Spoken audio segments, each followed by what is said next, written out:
Interviews are nerve-wracking, even for the most prepared candidates. Your goal in any interview is to position yourself as the solution to their needs. What most candidates get wrong is assuming that that all comes down to the answers that they share to the questions they're being asked. When in reality, the questions that you're asking in an interview hold so much weight to solidify your candidacy. In today's video, I'm going to walk you through 8 of my proven questions to ask in an interview that not only build amazing rapport, but also position you at the top of their list. Not to mention bringing home $150K to $450K plus offers like the women that I coach. Let's dive in. Before we jump into the first question together, it's really important to remember this. You don't want to just ask questions for the sake of asking questions, or worse, asking really generic questions that you can just Google. You want to ask questions that give you not only really needed intel to show up best in the interview, but also questions that give the interviewers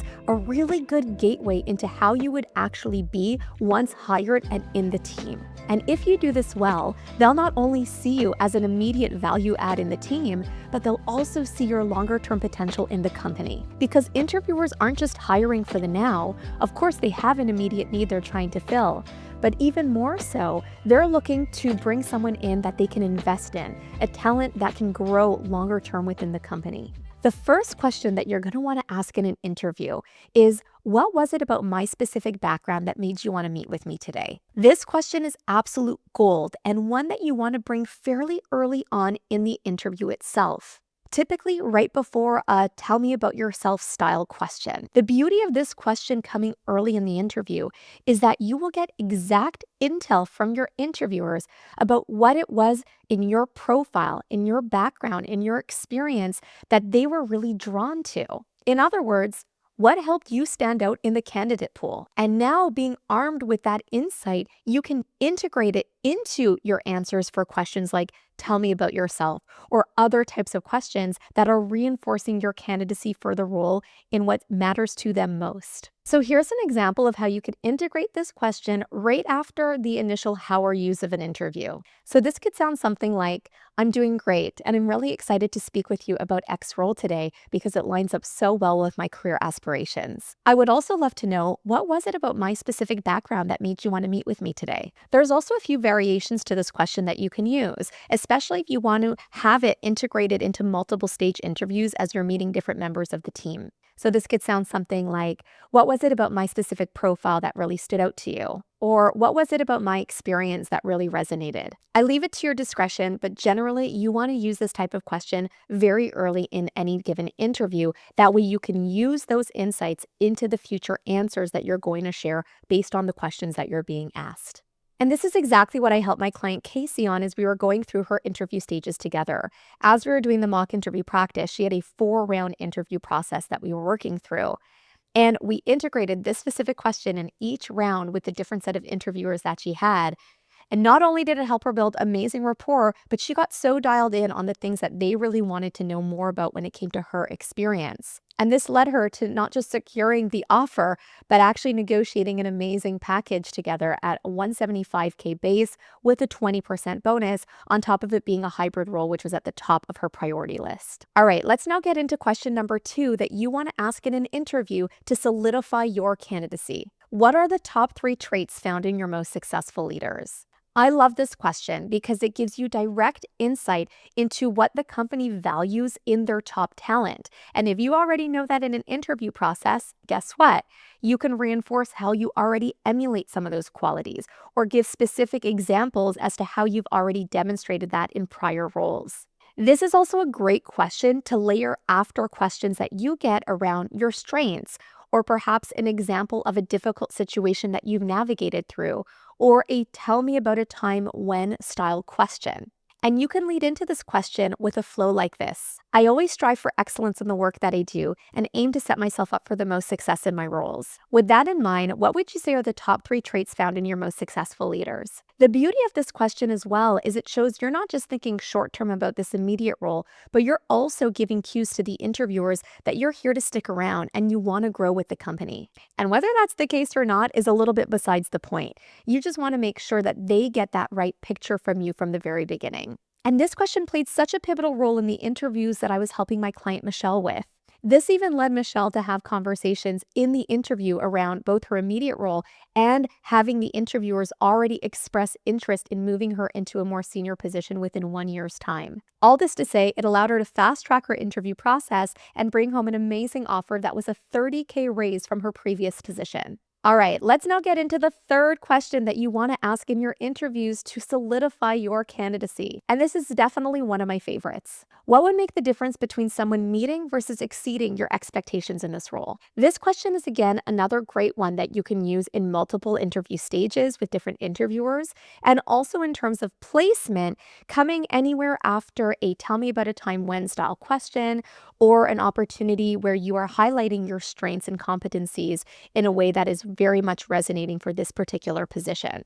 So after you've just shared your answer to their question, you can follow up with something like this. Having said that, what would make the difference between someone meeting versus exceeding your expectations in this role?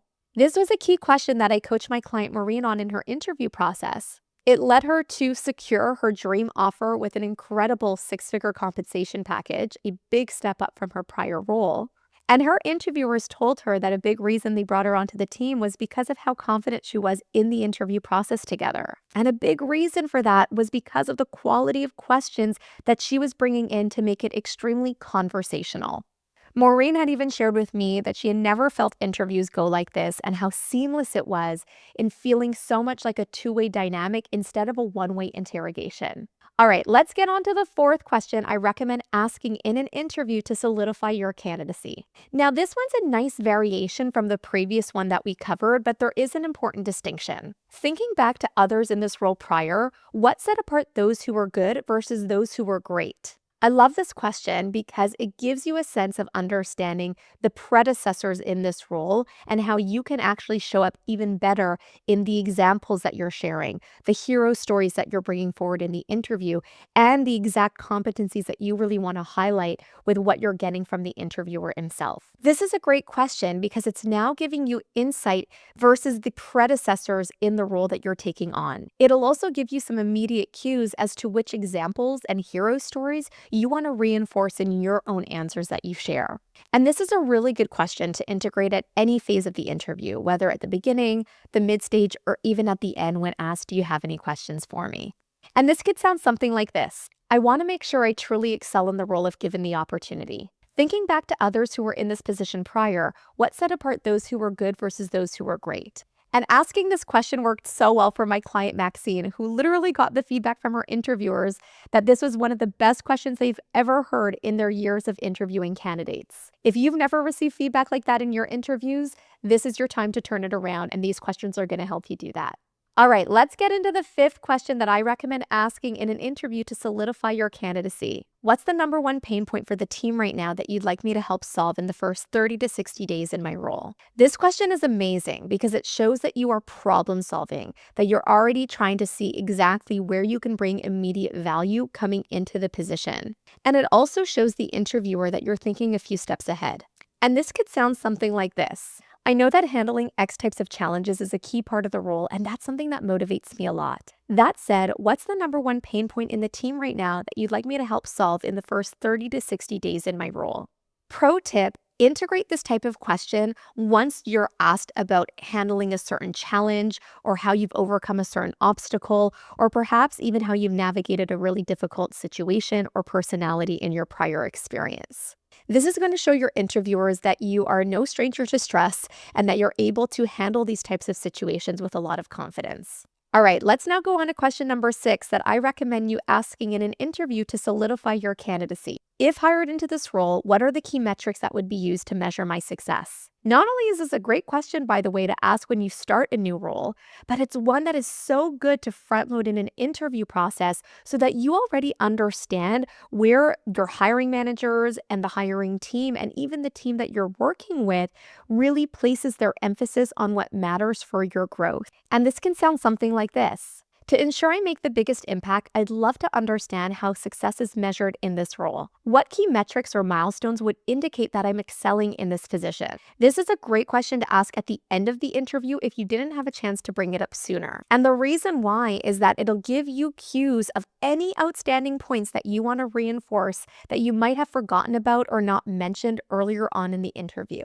Okay, let's now go on to question number 7 that you can ask in an interview to solidify your candidacy. If I started the position right away, what's the most important contribution I could bring to the team to support their objectives? This is a great question you can ask in the interview after you've been asked questions around things like team dynamics, collaboration, or even multi-stakeholder relationships. For example, I understand there's key objectives the team is working on right now. What's the most important contribution I could bring to the team to support them in that? I really love this question because it also shows right in the interview process that you're a team player, that you're someone that wants to work with others and is inherently collaborative. And it also shows that you're someone who can elevate the team by coming into it.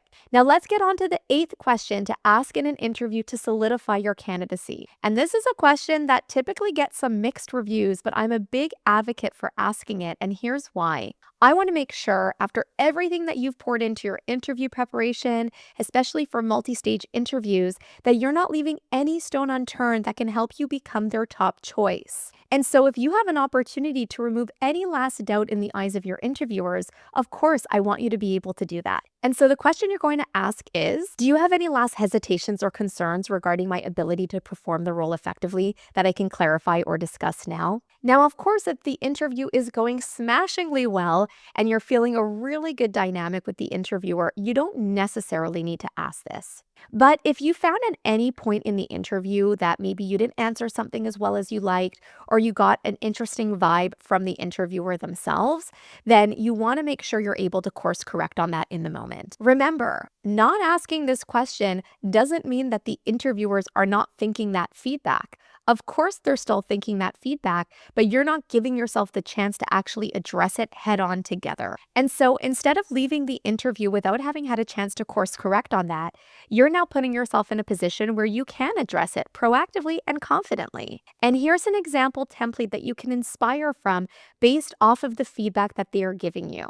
The goal here is to not be extremely defensive or dismissive and just immediately go into something like, oh, no, but I do have that experience. Or, oh, sorry, maybe I didn't highlight that properly earlier. That's likely going to rub the interviewer the wrong way. This is actually a key moment to show your level of self-awareness and give a very clear parallel example of how you do have that type of competency or skill and the way that you've demonstrated that in a role prior. Ultimately, you want them to know that this is not a deal breaker, nor is it something that should prevent you from coming into the position. In other words, instead of dismissing the feedback, you are redirecting it towards an example that shows that you have what it takes to still deliver on this. And this was exactly the situation that I used with my client Muriel, who was going for her dream role at her target law firm.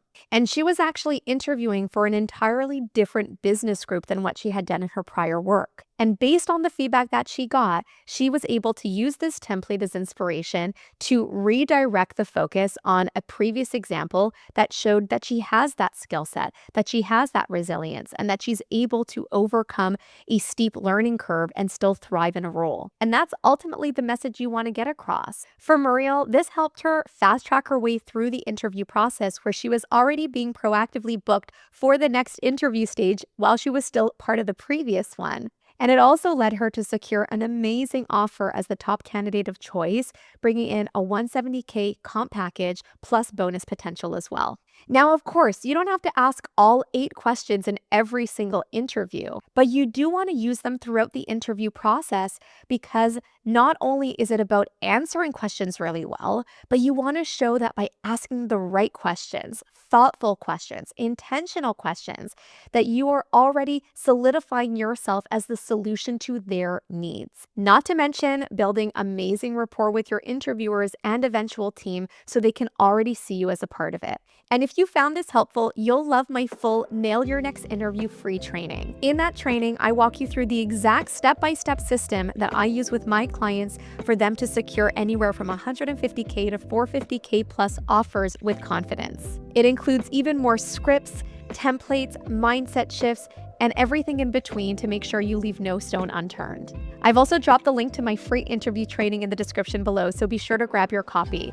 It's already helped thousands of women level up into more senior level promotions and positions, and you're next. I'd also love to know which part of today's video resonated with you the most. Let me know in the comments, and I personally respond to each one. And of course, be sure to subscribe to my channel because every week I share new videos to help women in corporate level up faster to land the roles and promotions you deserve with confidence. Thanks so much for watching, and I'll see you in the next one.